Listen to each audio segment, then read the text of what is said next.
Por ejemplo, en España hay una asociación que se llama Retune, que es una asociación histórica, yo creo que es la más potente y asesoro, de prevención, asesoramiento y de, digamos, de formación de sectas en general.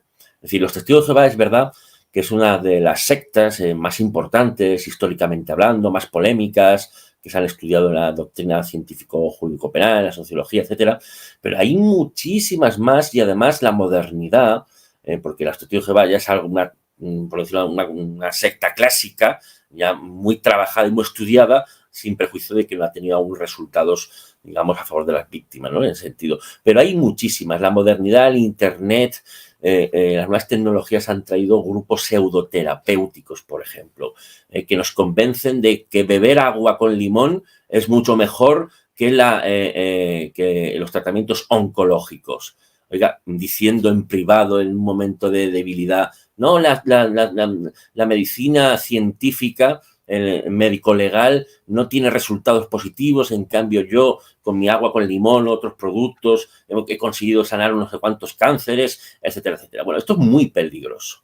Esto es solo un ejemplo. Ahora mismo terapias pseudoterapéuticas que están afectando a la salud psicológica y a la vida y a la integridad física de las personas hay una barbaridad a nivel mundial. En España es alarmante. En México, por las publicaciones que están a punto de salir, que he estado investigando en los últimos años, es alarmante. El tema del coaching es el ejemplo máximo de que junto con las pseudoterapias, cualquier persona que deforma su propia vida personal, inventándose currículums, con una autoridad incriticable, con una promoción y un marketing, es decir, con cuatro pesos de más, consigue engañar a la gente de que tiene la batuta mágica para conseguir que la gente se haga rica, por ejemplo. Yo llevo, por ejemplo, aquí un caso que es internacional, está en todos los países y está siendo investigado aquí por la Policía Nacional y la Audiencia Nacional, es uno de los juzgados más importantes de España.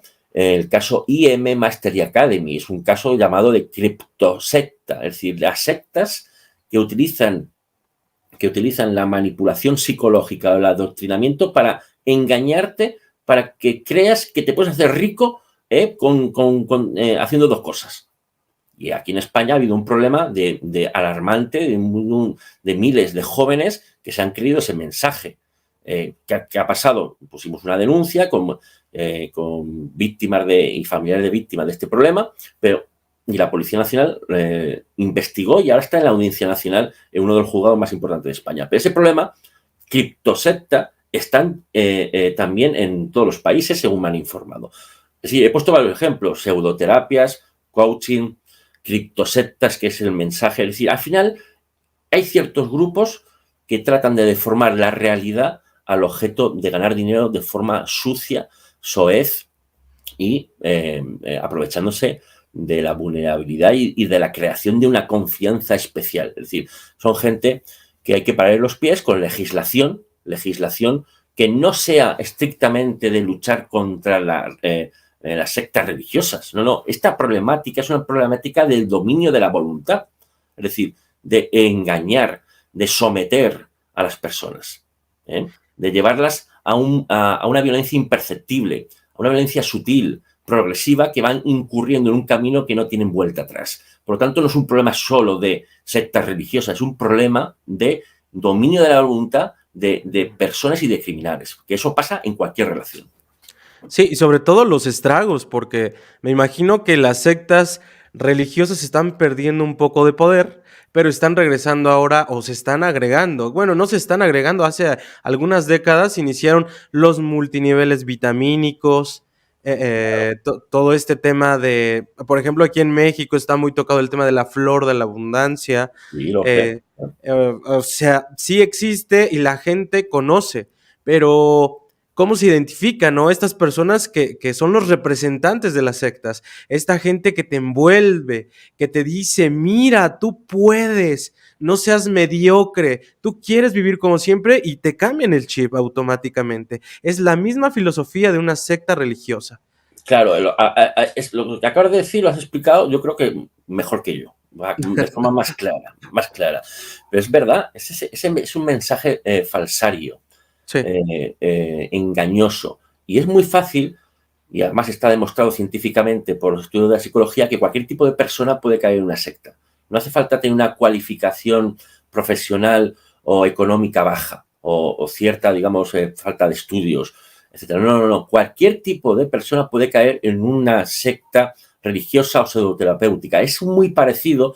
Yo estoy a punto de publicar un artículo en una revista aquí de España, en donde me baso en la psicología, evidentemente, yo soy penalista, en psicólogos muy afanados, en donde vinculan la violencia de género o violencia doméstica o violencia interfamiliar, según el país como la terminología, con la persuasión coercitiva o lavado de cerebro o reforma del pensamiento. Es decir, que hay muchas circunstancias en donde esa técnica de lavado de cerebro o persuasión coercitiva existe en muchas relaciones sociales.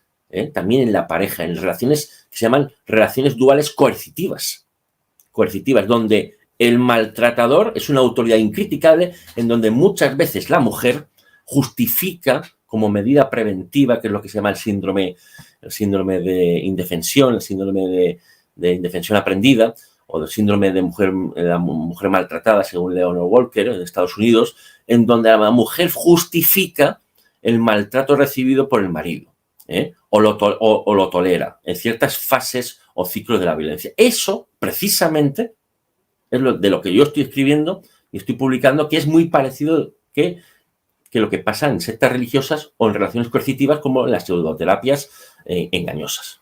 En el caso de las sectas, en el caso que es importante, también juega mucho el tema de la aceptación social.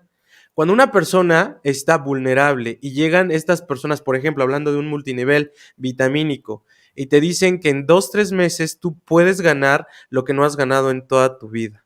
Y después de ahí te cambian emocionalmente. Para empezar, ahí ya se hizo el trabajo, el primer trabajo, ¿no? Cuando tu mente empieza a figurar que la señora que vendía plantitas y que vendía tierra ahora es multimillonaria y lo ha hecho en 2 por 3 meses, ¿no?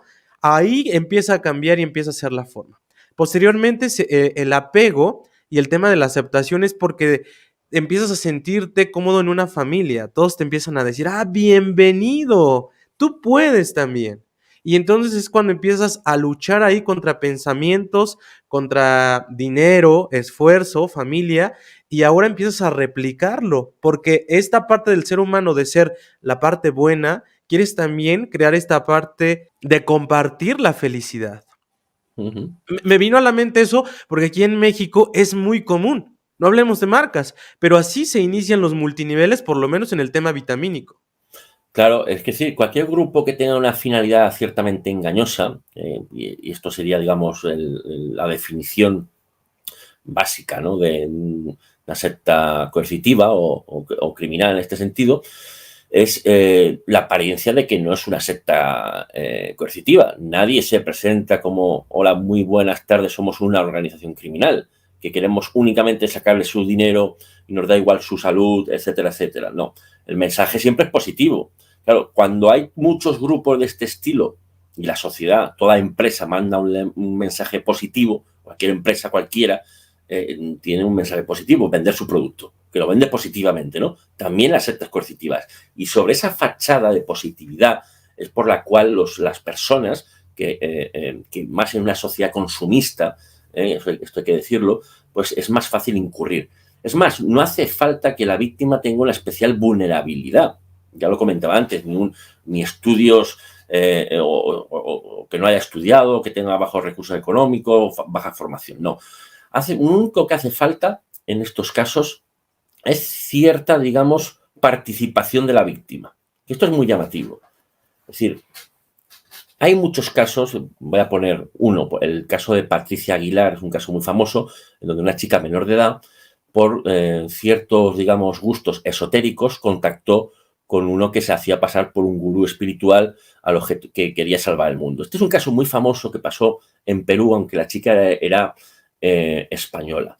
Al final lo que pasó es que se demostró que esta chica, una vez alcanzó la mayoría de edad, fue a Perú y acabó siendo violada repetidas veces junto a otras mujeres también violadas, y este hombre fue condenado a 23 años de prisión por trata de personas, por convencerla de que a través de él y su descendencia y la procreación con ella, iban a salvar el mundo. Es decir, estamos evidentemente en un caso de menor de edad, que en aquel momento, pero hay otros casos, muchísimos casos, que también los mayores de edad tenemos, digamos, cierta participación. Es decir, somos nosotros muchas veces los que nos acercamos a ese grupo. ¿Por qué? Porque el mensaje es positivo o es interesante, ¿de acuerdo? Lo que pasa es que desconocemos qué vamos a tener que hacer continuamente para poder, digamos, entrar en ese círculo, ¿no? de conseguir esa salvación o conseguir, digamos, esa productividad o lo que sea. Hablando de lo que se ve pero no parece, uno de los casos más importantes en la historia es el del gurú Bhagwan Sri Rajneesh Osho. Todos el conocido. La verdad es que este hombre, es que a mí sí me apasiona el tema de las sectas. Este hombre hablaba sobre iniciar al hombre nuevo. Quería conformar una comunidad de personas como típico testigo de Jehová que vivieran en un lugar donde fuera apartado, donde no hubiese violencia, y se escucha tan hermoso, pero los hombres no conocían los objetivos personales del gurú. El gurú le gustaba la parte financiera, la parte de enriquecimiento ilícito, ¿no? Y claro. Entonces ellos eran capaces de hacer lo que fuera con tal de lograr el objetivo. Incluso quitar a todas las personas que estuvieran en medio.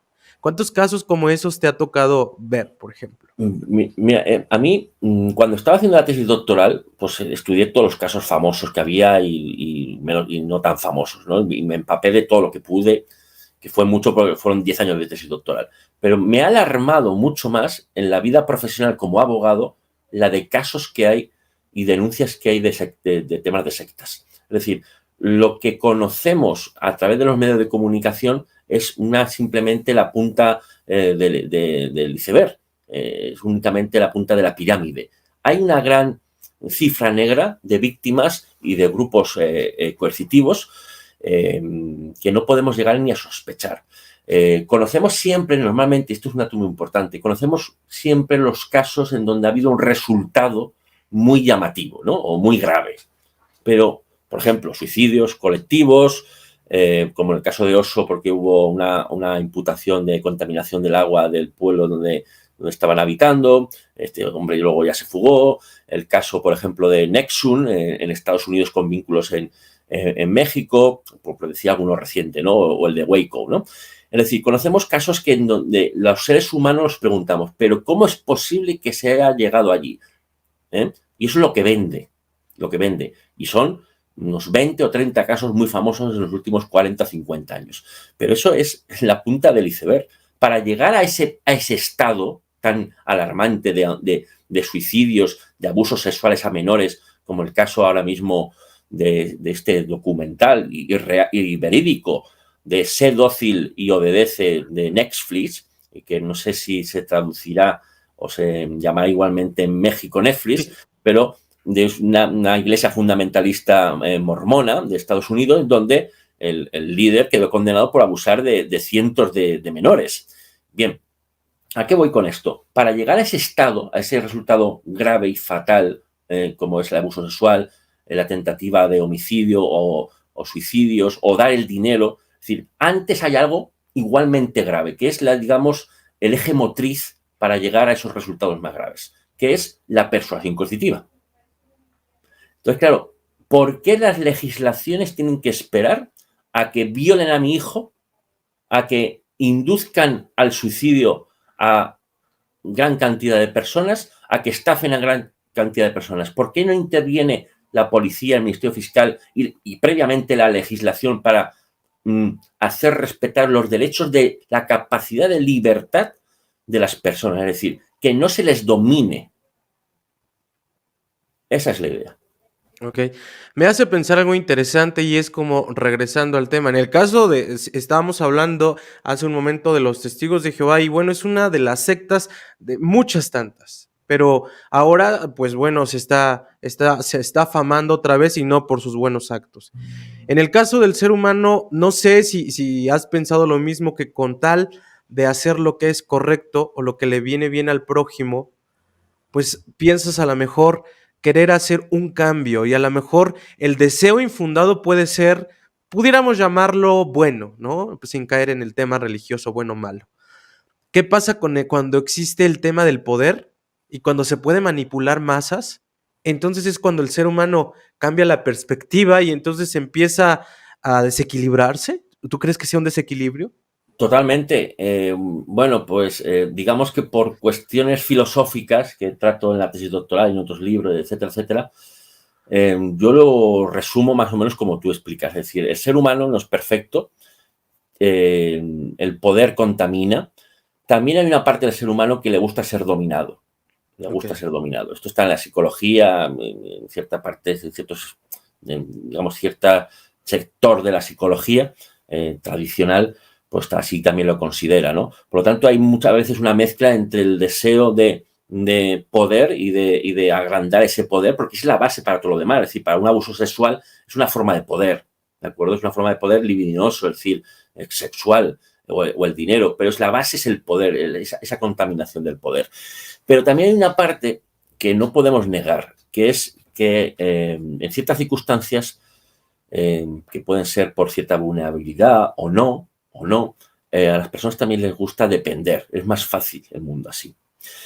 Y esto es algo que las legislaciones penales y civiles del mundo deben de tener, digamos, cierta protección a sus ciudadanos, puesto que no podemos consentir, y así lo he dicho en algunas publicaciones, que pase lo que pasó durante el nacionalsocialismo, que en mi opinión es una secta, fue una secta coercitiva, pero estatal. Muy similar, no, es exactamente lo mismo que pasa en cualquier grupo coercitivo. Por lo tanto, tenemos que evitar, con legislaciones muy preventivas en todos los países y con buena coordinación entre países, evitar que vuelva a pasar un Estado, que se vuelva a crear un Estado en donde existe el adoctrinamiento ilegítimo y el dominio de la voluntad de todos sus ciudadanos. Y algún ejemplo actualmente, y no voy a nombrar algún país, puede que esté pasando. Es que es extraño eso, a mí se me hace un poquito extraño dentro de lo común, porque el humano a veces es muy inteligente y a veces somos muy manipulables. Nos encanta depender de las personas y a veces no nos damos cuenta que estamos cayendo en una secta. Pero fíjate, Neri, es decir, por precisar lo que estás diciendo y para que quede bien claro, cuando he comentado de que hay ciertas personas, ¿no? O cierto sector o los estudios así más o menos lo vienen a decir, de esa dependencia a veces a otro, ¿no? Es decir, porque da más, digamos, seguridad. Esto no quiere decir que esa dependencia, luego si hay perjuicios para esa persona que ha puesto esa dependencia, no sea un acto criminal del otro, del victimario, del autor. Es decir, que alguien deposite su confianza en ti o quiera depender de ti, no quiere decir que luego no se esté cometiendo un delito contra ti. Es decir, esto es lo que se llama en el mundo de derecho penal, voy a intentar decirlo de la forma más, digamos, más simple o más sencilla, es que en ciertas ocasiones, si a mí me convencen en subir una pequeña montañita y luego es el Everest, pues me han engañado, me han ocultado algo. Si a mí me convencen de hacer un combate de boxeo con otra persona y luego se presenta Mike Tyson, por ejemplo, me han ocultado un riesgo. Es decir, que si lo hubiese sabido, esto es doctrina penal, si lo hubiese sabido, yo no hubiera aceptado haber subido al ring. Y esto Claro. es lo que pasa en las sectas coercitivas. Nos ocultan lo riesgoso, lo negativo, Ok. la probabilidad de que nos haga daño. Eso es lo que se nos oculta. Y eso es lo que tienen que hacer las legislaciones penales mundiales. Es decir, criminalizar a las personas que ocultan el riesgo. Sí, porque cualquiera puede pertenecer a la secta que quiera. O sea, Exactamente. todos podemos pertenecer siempre y cuando, como lo que queremos o lo que se está trabajando, o que se quiere implementar en México, sobre en el caso de los alimentos, que ahora ya tienen los etiquetados, ¿no? Que Claro, te dicen cuál es el contenido y cuál es el exceso. claro. Las religiones deberían de tener la propaganda religiosa, sería bueno también que tenga esto, pero claro, como se comentó, como son elegantes, no les conviene. Claro, hay un detalle, fíjate, que pasó en el juicio civil del tema este de la confesión religiosa. de los testigos de Jehová contra las víctimas que me llamó mucho la atención. Más de una víctima comentó que a pesar de conocer cuando se bautizó y haber respondido a las 80, 90 preguntas que le hacían los ancianos, se quejaban de dos cosas que son muy sensatas. Una es desconocer todas las causas de expulsión que aparecen en el libro Pastoreo, que podían conocerlo genéricamente, algunas de ellas genéricamente, pero no todas. Es decir, hay cierto ocultamiento del riesgo. Es decir, si me ocultas cuál es el código penal de los testigos de Jehová exactamente, como tenemos todos los ciudadanos en nuestros respectivos países, y no me informas exactamente de cuál es la norma de conducta exactamente, y desconozco la sanción si no incumplo, o el alcance de la sanción, ¿de acuerdo? O cómo me impones la sanción simplemente porque no me ves muy arrepentido, pero ¿en qué te basas? Esta es una. Y la segunda es que no es lo mismo ver que otros son expulsados que te expulsen a ti. Uno desconoce el riesgo de no aceptar puntualmente alguna norma de los testigos de Jehová y desconocen la trascendencia y el dolor que van a sufrir si sus familiares no les hablan, aunque quisieran. Es decir, se desconoce un riesgo que si fuesen informados en ese bautismo, con esas ya no 80 preguntas, con algunas más, pues algunos se lo pensaría antes de entrar, Sí, quizá. definitivamente. Pero imagínate, ¿cómo voy a llegar yo y decirle, oye, pero ¿cuáles son las consecuencias? Claro, porque la parte doctrinal te hace sentir que tú no eres nada y estás entrando a un todo con un Dios. Entonces no mereces o ni tan siquiera cuestionar. Esta parte doctrinal de los testigos es muy sabida, ¿no? ¿Qué te están diciendo y qué te están queriendo decir? Te Exactamente. enseñan el nombre de Dios, que Él creó todo, entonces te vas haciendo nada. Entonces, por eso, lo importante de los derechos humanos básicos. Exactamente. Ese sentimiento de cualquier pensamiento que tenga, como dicen muchos testigos, ¿no? O testigos, cualquier pensamiento puedo estar errando, porque no sabemos cuál es la expectativa, ya no de Jehová, sino de los ancianos sobre mí. Como no sé cuál es la expectativa exacta, ¿de acuerdo? Porque siempre puedo estar cometiendo un error, el miedo a cometerlo se mezcla además con Jehová, lo cual crea muchas de las veces Depende. una confusión, un sentimiento de culpabilidad continuado que lleva muchas de las veces ya no por una cuestión de interpretación de la Biblia, sino a esa presión que dicen las víctimas de, no, es que te tienes que comportar así, así, pero ¿cómo exactamente así? Y si yo no me comporto así, estoy fallando a Jehová. Esa es la presión que se mete de una manera que las víctimas, muchas de ellas, pues denuncian o han afirmado que les ha supuesto pues graves trastornos. Y esa es la razón por el que el 99.9 de los testigos no tienen asegurada la victoria o la esperanza de lo que ellos doctrinalmente piensan, porque no saben qué más se debe de hacer, no saben si están seguros, no están en una base sólida de creencias doctrinales, que eso de verdad es muy peligroso, bastante. Claro, claro, porque no sabes exactamente, como en otros grupos religiosos, cuál es, digamos, o por decir de otra manera, en otros grupos religiosos, si cometes un fallo o un pecado, te confiesas y no te están dando la chapa ni mareando la perdiz, como decimos en España, los ancianos de turno y toda la congregación. Pues vas, te confiesas, el cura, digo, por ejemplo, por un ejemplo, que también hay ciertas vulneraciones en todas las religiones, no voy a decir que no, pero sobre todo ahora en la modernidad comparado con el pasado. Por lo tanto, no te va el cura, por lo menos actualmente es menos, o debería de ser menos, a condicionarte constantemente, ¿no? Tú vas a la iglesia, te confiesas y sales y no hay ninguna repercusión, nadie se entera. Pero según muchas víctimas, cualquier, digamos, mini pecado o pensamiento, digamos, delatado a un tercero, bajo esa obligación de chivarse que hay de contar el pecado del hermano, porque si no estás cometiendo otro pecado, al final hay una Gestapo, digamos, por decirlo de alguna manera, hay un grupo de investigación continuamente que lleva a una presión que, por lo que dicen las víctimas, es inaguantable. Y creo que debemos de cambiar el chip. Creo que en 2023 no debemos de a lo mejor gastar energías, aunque va junto con pegado en el tema de las enseñanzas erróneas. Porque desgraciadamente muchos testigos de Jehová se salen, pasa el tiempo, pero ahora trabajan en derrotar o derrocar el tema de las enseñanzas. ¿Cómo voy a contradecir a los testigos de Jehová con su propia Biblia? Y está bien, ¿no? Pero creo que el punto importante es que creo que tomando en cuenta lo que dijiste al principio, es redirigirnos al tema de organizados, de la manera legal, de la manera humana, no tanto del tema doctrinal. Digo, respetando cada quien sus creencias religiosas, Por pero siento supuesto, que debemos de estar en otro mundo ya. por supuesto, es decir, atacar los dogmas de fe, en mi opinión, es prácticamente imposible.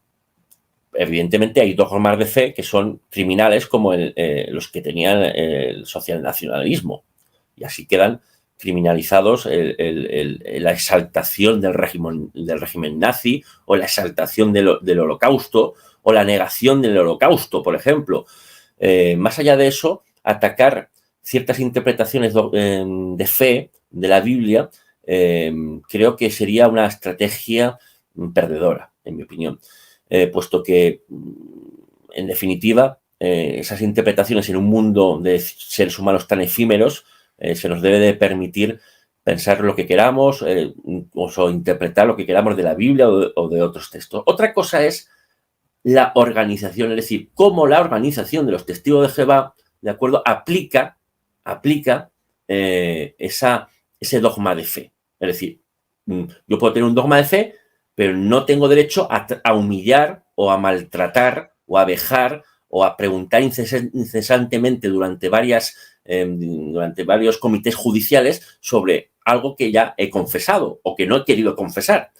Por lo tanto, la estrategia es más una cuestión jurídica de cómo está organizada, cómo se aplica la norma, que en sí la norma. Por lo tanto, si ellos han conseguido, vamos a decirlo así gráficamente, ellos han conseguido un siglo de organización de Jehová, yo creo que ustedes pueden conseguir un siglo o un milenio de organización de testigos de Jehová si están organizados. ¡Ouch!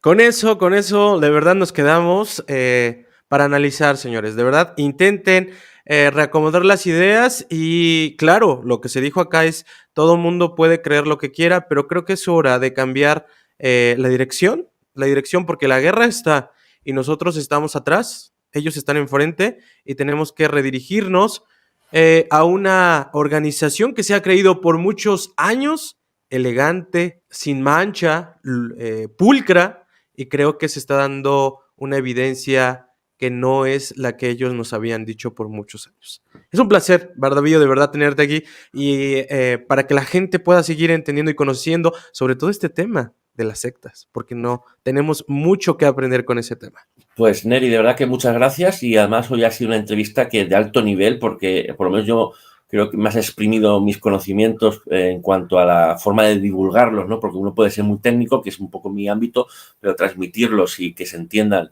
yo creo que ha quedado más o menos claro gracias a tus preguntas y a tu gentileza en cómo gestionar las preguntas. Así que muchas gracias y seguro que nos vemos pronto. Por supuesto, tendremos más noticias porque vienen libros, viene más trabajo. El tema de las sectas se va a volver demasiado viral en los próximos años y usted va a verlo con sus propios ojos. Muchísimas gracias, abogado, y estamos pendientes en la próxima entrevista. Gracias, hasta luego.